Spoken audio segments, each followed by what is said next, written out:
across western New York, many people are in the dark this afternoon as the high winds are impacting power. Here is the latest on power outages.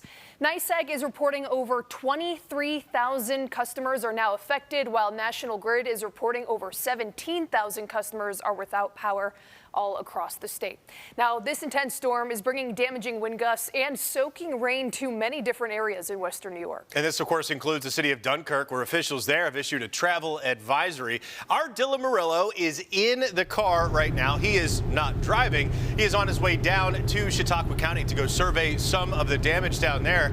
Dylan, what is it like there on the thruway? What are you seeing?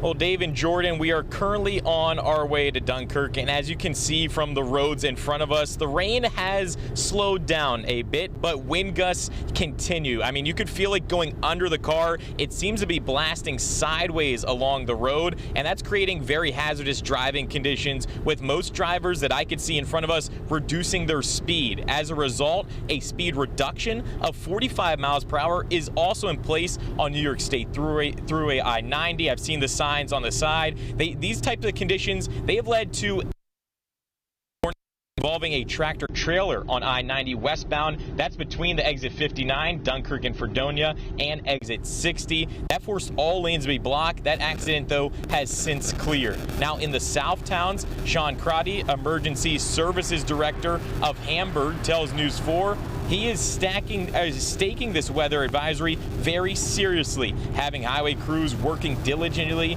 monitoring for any downed trees that have fallen on the roads. So usually we're having to worry about clearing snow and debris from the storm receivers.